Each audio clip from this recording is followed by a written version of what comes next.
Hey, Divine One, this is Jerome Braggs, the Soul Medicine Man. And I wanted to come this evening and share a story with you, a personal story that I really haven't shared in public so far. Some very people in my private circles, my closest friends, know this story, but I wanted to share a story with you that happened to me in my life that taught me a lot about the power of our thoughts, especially the power of our fearful thoughts and our appreciative thoughts. And I'm hoping that through this story, you will get something. You will be able to see through me into your own life and what you may need to do in your own life to begin to heal yourself and to positively transform your life. So, the story that I want to share with you happened to me about 7 years ago. At that time, I was on dialysis and I was getting dialysis through my arm. Excuse me, y'all. I just came from the gym, so my body's kind of still settling down. I had just come. I was getting dialysis through my arm, through a fistula in my arm, which is the configuration of veins that they put together in your arm, and that fistula had clotted. And so they couldn't clear it back up, and so they had to put me on a catheter. And again, dialysis, they pull the blood out of your body, they clean it through a dialysis machine, and then they replace it back into the body. And they were doing that through the arm, using needles into my veins, pulling the blood out. But that got my arm got clotted, and so they couldn't use it anymore. And so they had to put a catheter in my groin. And it was just as painful as it sounds. And that catheter, they were able to pull the blood out through the vein in my groin, and out and clean it and return it to me. And that particular catheter, the surgery of that catheter was very, very painful. Putting that catheter in was extremely painful for me. And I had already had one of these several years before they had put the fistula in my arm in the first place. I had one of these for a short period of time, and they took it out when they put when they put the fistula in my arm. So when this particular thing happened, the catheter in my leg really was kind of uncomfortable. I couldn't really walk well. I couldn't exercise because I couldn't run with that. I could barely walk comfortably. I didn't really feel sexy at all. So I wasn't feeling very attractive. And that was already, if you've been following me for a while, you know, one of my core traumatized woundings that I had to heal along my journey was feeling enough, feeling like my body was desirable and lovable as it is. So that kind of triggered that wound highly, right, with that catheter in my groin. But it came time where they were able to fix my arm, and they were going to take the groin catheter out because they didn't need to use it. They were going to start using my arm again. And oh, well, I got to back up. So when I came home from the hospital and I had this catheter in my groin, I started to get very afraid because I didn't know how long that was going to be in my leg. There was no other plan to fix anything, and so they were thinking that may be indefinite for that to be in there. And I was thinking, wow, I'm not going to be able to walk or run, or I wasn't gonna feel sexy, and I couldn't take a bath with the catheter in my leg because they couldn't get wet because it could get an infection. If that infection happened, it was a very serious thing. So my life was very restricted, and so I was feeling really scared for my life. And when I came home from the hospital, I was staying at my mother's house because I couldn't really drive myself. And for a while, until my body got acclimated to the catheter there, I couldn't walk well. I couldn't really, make my own food and things like that. I couldn't walk around the kitchen and cook for myself and things like that. So I went to my mother's house so that she can care for me for a while. And when I got to my mother's house, and again, and my head was racing with all of these thoughts of, what if my life shuts down? And, oh my God, what if I can't heal myself and I have to keep this catheter in, for indefinitely, like my life as I know it has changed. And I was just really afraid. And that night when I got home, got to my mother's house from the hospital, I went into the room where I was sleeping, and I was so, I could feel my heart starting to beat very fast. And so I kind of just was like, I need to go lay down. So I laid on the bed, and not even like in a comfortable way, like literally just kind of fell over onto the bed. And my heart started beating like really fast, like bum, bum, bum, bum, bum, bum, bum, bum, bum, bum, bum, like fast, so fast it was hard to even catch a breath, like really that hard and fast. And I was like just kind of trying to breathe, and I was kind of, because that's how kind of fast it was beating, and that's how my heart was beating that fast, and I couldn't catch my breath. And so I had called out to my mom, and my mom's she's a physician, she's a medical doctor. And so I called out, she said, what's going on? I said, my heart's beating really, really fast. And so she grabbed her stethoscope and she listened to my heart. And she was like, oh my God, can you slow it down? Can you try to breathe? And I was like, I can't even slow down. I can't even slow my breaths down.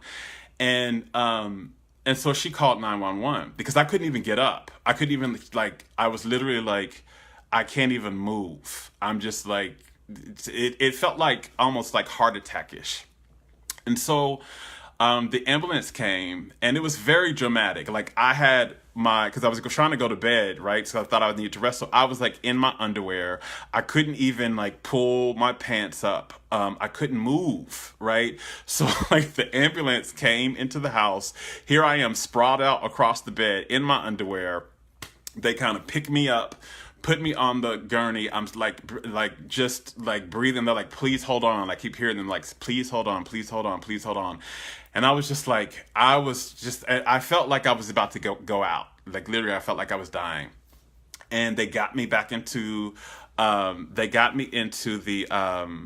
the ambulance, and they gave me a shot of something to kind of stop my heart from beating very fast. And that particular, whatever that shot was, it worked. It brought my heartbeat back to normal. And when they took me to the emergency room and the doctors examined me, what they found out was I had a heart arrhythmia, which is a irregular beating of a fast beating of the heart. And it's actually really dangerous. And what the doctor said is if you have another one of these, right, the likelihood if we don't catch it fast enough, then the likelihood that you will transition, that you will die, is very high. And if we do catch it in time, we'll have to put a stent in your heart, right? And that stent will have to stay in your heart forever. And I knew right there when they said that was a sign for me, right? I was already dealing with kidney failure, already dealing with HIV, and I was trying to heal all of that. And I said, okay, I know this is not, my soul wouldn't add just one more thing unless I'm out of balance. So I was like, okay, there's something I need to pay attention to, and whatever that is, make it clear to me. Well, I didn't have anything happen for me for a few months, and it came time that they figured out how they could use my arm again and like get the clot out of the arm, and they could use my arm again. So they scheduled a surgery to remove the catheter out of my leg. And the day they were scheduling the surgery to remove the catheter from my leg, I had gone to dialysis, and I wasn't driving again because it was still in my leg and I couldn't really maneuver well. So my father had picked me up from dialysis, and about an hour and a half after my dialysis time was the time I was going to go to surgery, and I was going to be driving myself. And while my father was taking me from dialysis back to my mother's house where I was staying still, I was getting really nervous. I started to get really nervous about this surgery. And even though I've had these catheter surgeries before, the removing of the catheter is done in the doctor's office. It's not a big kind of, you don't get anesthesia or anything. You kind of get like a localized numbing. And that was about it. And I've had this before, but for some reason I was really nervous about this one. And I hadn't had it in a long time, in years. And I was wondering, was it going to hurt? Was it going to scar me terribly? And I was getting really nervous. And on the way back to my mother's house, I started to feel my heart beat a little faster. And it wasn't beating really fast, but I could feel it just a little bit. And I was like, okay, well, no worries. I'm not going to worry about it. And I got back, when I got to my mother's house, my father dropped me off and he left because he had to go back to work. And I was literally going to drive myself this day to this surgery because it was an outpatient surgery. Once they take it out, you're fine. You can drive home. I'm back in my body. I'm back in my mobilization, all of that. And so I laid down. And there was about an hour or so before I was getting ready to leave, and I took a nap. And when I woke up, it was about 30 minutes before I was getting ready, had to leave, and I was really nervous. I started to get really scared, and all of a sudden, I felt my heart start to beat really fast again, like pow pow pow pow pow pow pow pow pow pow pow pow pow pow pow pow pow pow. Now, in the room where I didn't have a phone. There was no phone. And so I couldn't call for help. I couldn't call my mother. I couldn't call the ambulance. I couldn't call anybody.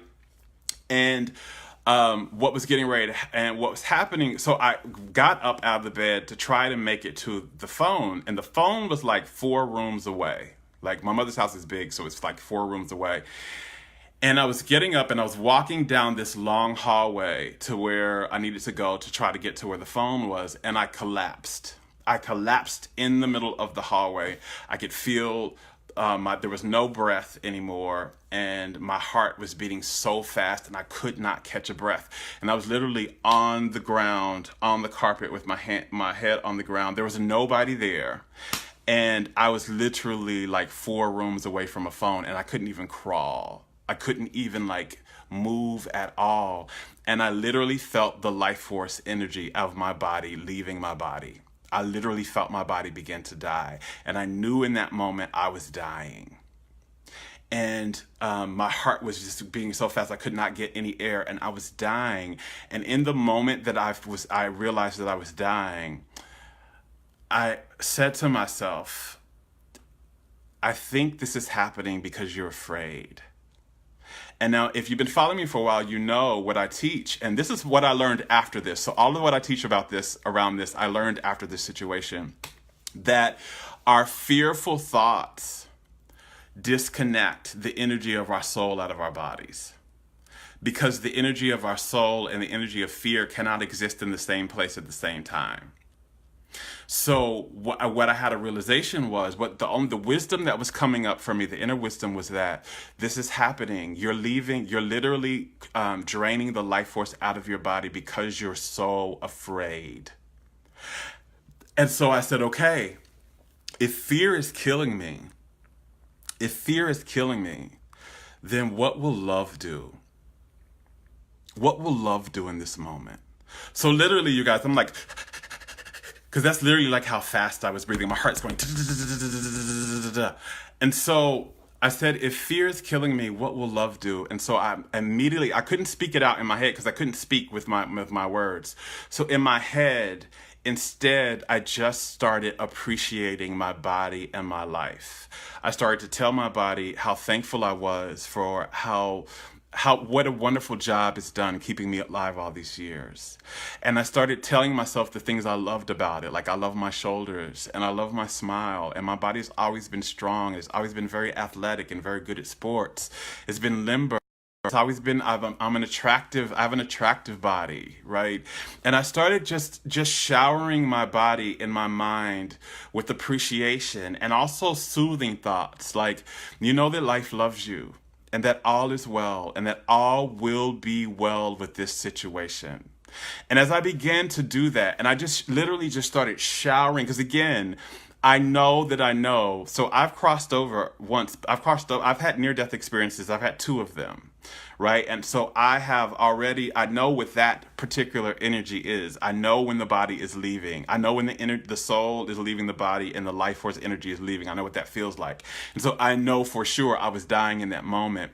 But as I began to appreciate my body, and as I began to tell thoughts of that soothed my fear, and that reminded my body and my life that I was safe in it, my breath literally started to slow down. And within about 2 minutes, my heartbeat literally went back to normal. And I knew in that moment that I had unlocked a key here. That, I've been hearing this for years. I've been studying that for years. I've even taught it for years about how our fearful thoughts create.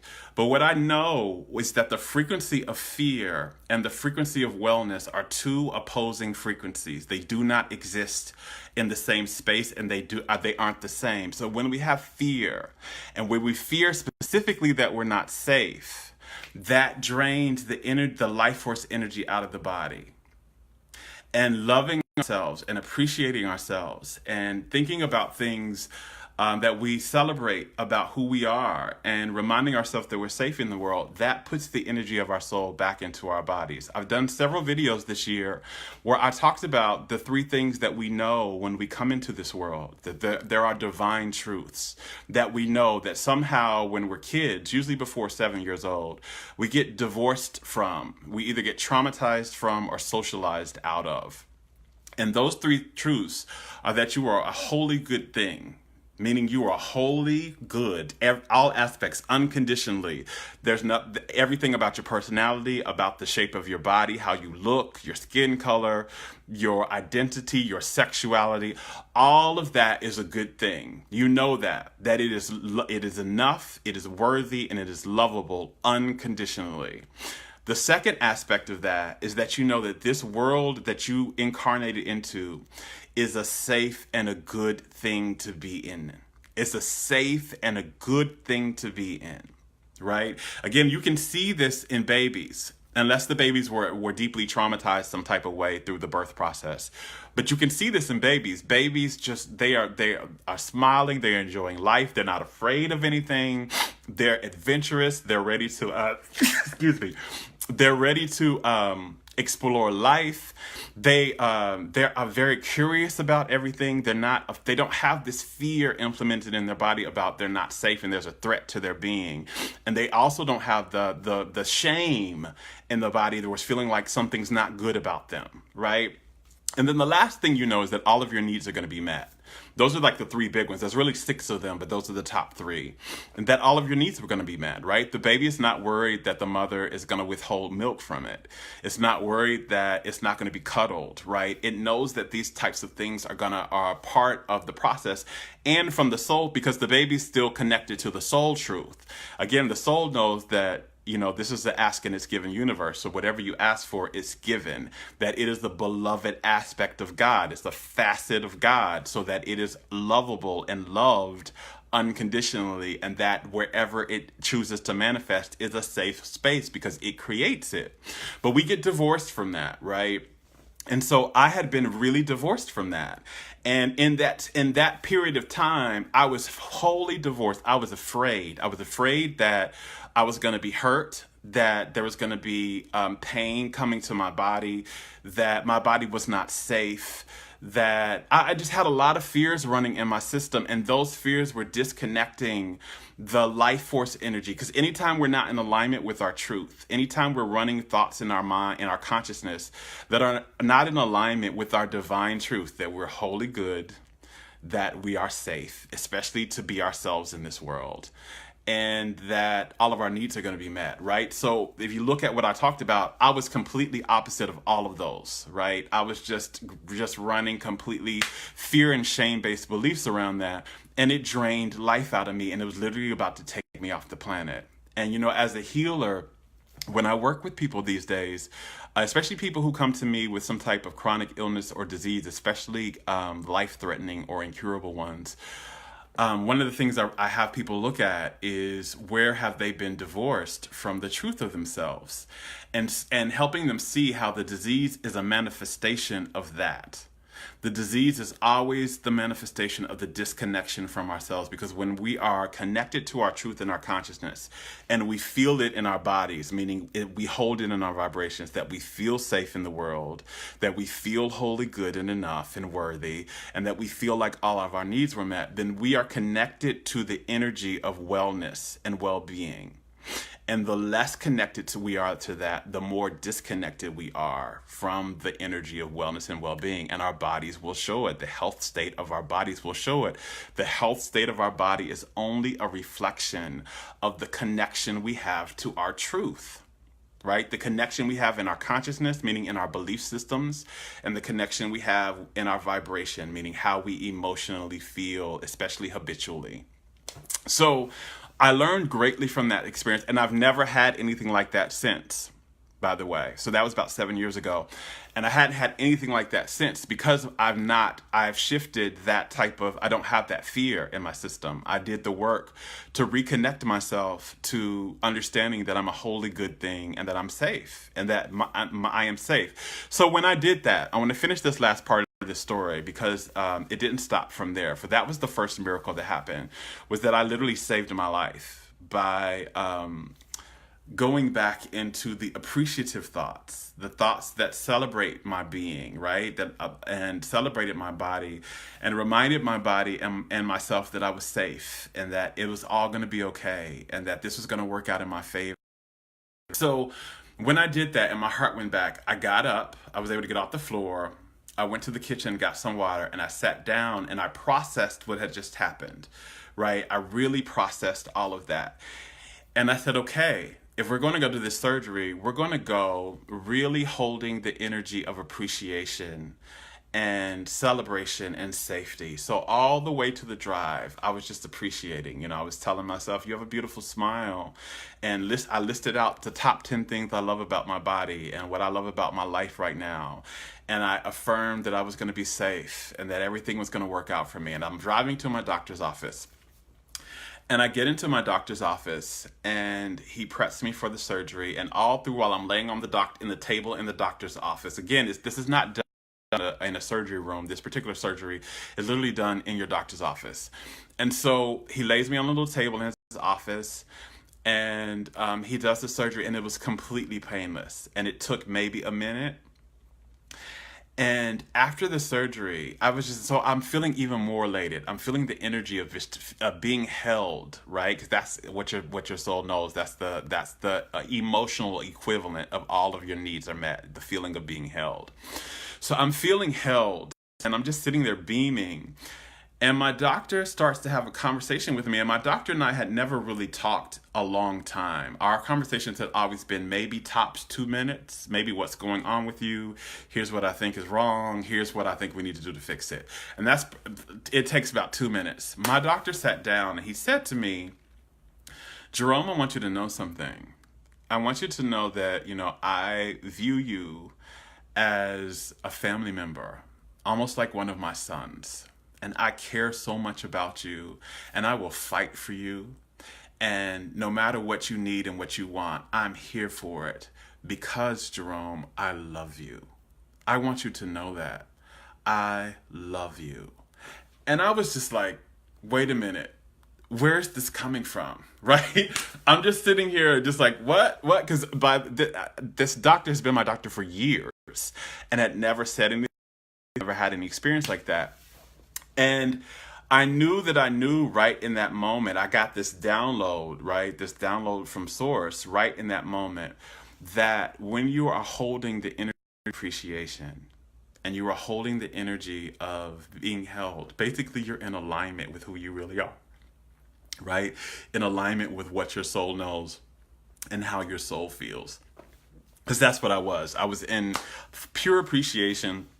I was feeling held and safe, right? And I was just beaming that gets reflected to you in all the experiences that you're having. When you are in your divinity, then you manifest divine experiences. And that is exactly what was happening in that doctor's office. That surgery was 100% painless. It was quick. And then my doctor, and that was probably the 16th surgery of that type that I've had before. I've had growing catheter surgeries like that, and I've had 20 plus surgeries, catheter surgeries altogether. I've had and through my healing journey, I had more than probably 35 surgeries of varying types. So I know what I'm talking about with this. This was not usually painless. This one was painless, and it was quick. And at the end of it, instead of my doctor just saying, okay, I'll see you again in, I'll check up on you again and come see me in 3 weeks or a month or something like that. He sat me down and he talked to me and he said, I love you and I care about you and I'm here for you. And I want you to know that. And it was just a feeling of pure appreciation and pure love. And I learned something from that situation. I learned the healing power of appreciation, of literally not gratitude. Gratitude is a little different, right? And I'll do it to talk about the delineation of the two. But pure appreciation, when you look at something and you just value it, you celebrate it, you list out what you love about it, you look at what's beautiful about it, you look at how what you celebrate, how well it works, and how well it looks and how well it functions, right? You just hold the absolute value of that, and you list it out, the power of that. I've the beloveds who are my spirit guides have told me many times that appreciation is the closest energy we have to unconditional love. So it's the closest. So it's the closest vibration we have to unconditional love. So when you're appreciating yourself, you're raising your vibration to the level close to unconditional love, and love is the healing. And I'm a living witness of that. It literally saved my life. And fear, right? When we are afraid and when we're worried, and also shame, fear and shame do the same thing. They drain the life force energy. They drain the God energy. They drain the soul energy out of the body. They connect us from it and they drain it. And when we are holding those thoughts and we are practicing fear-based thoughts and shame-based thoughts, the body cannot stay well for long when we do that. It cannot stay well. It won't be able to stay well. And it can't get well either. So if you're experiencing illness, which I already was, right? So if you're experiencing an illness, you cannot heal when you have a consciousness full of, and a belief system full of shame-based and fear-based thoughts and beliefs. You've got to release those beliefs. You've got to change the story you're telling yourself about who you are and what you can expect from this world, right? So I was telling myself a very fear-based story that I was in danger and that I was going to have a lot of pain and this was not going to work out in my favor. And that story drained the life out of me, literally. But the thing that put the life back in me and that shifted and raised my life to the life of miraculous was appreciation. So wherever you are and whatever you need to heal, try appreciation. Try shifting it by just looking at your journal.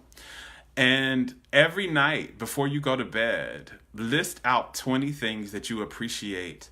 You can make 10 of them about your body and 10 of them about, 5 of them about yourself and 5 of them about your overall life. What's going really well in your life? What's going really well in your body? What do you really like about your body? What do you celebrate about it? What do you celebrate about your life, right? So that's really, try appreciation. Appreciation is a very transformative energy. You're going to hear me talking about that a lot. Because I've learned a lot about it in my journey, especially doing channeling and mediumship work. I learned a lot about appreciation, so I'll be sharing a lot about that. But I wanted to just share this story with you, this personal story that I haven't shared a lot in public, about how it literally saved my life. I wouldn't be here without the practice of appreciation. And since I've been doing that, my body has healed miraculously, and I can see it. And I've got some really great news I'll be able to share with you all here pretty soon. But yeah, try appreciation and watch how your life transforms. Try it for 20 days. 20 days straight. Appreciate 20 things before you go to bed. 10 things about your body, 5 things about yourself, and 5 things about your life. And see if you don't start to feel different and start to shift and manifest differently. People may react to you differently. Maybe some things start to show up, or some dreams you've been holding start to manifest for you. But just try that. Appreciation is a healing energy. It heals the body and it transforms the life. But don't just take my word for it. Try it for yourself. Thank you all for joining me tonight. I hope this inspired you in some way and spoke to your soul.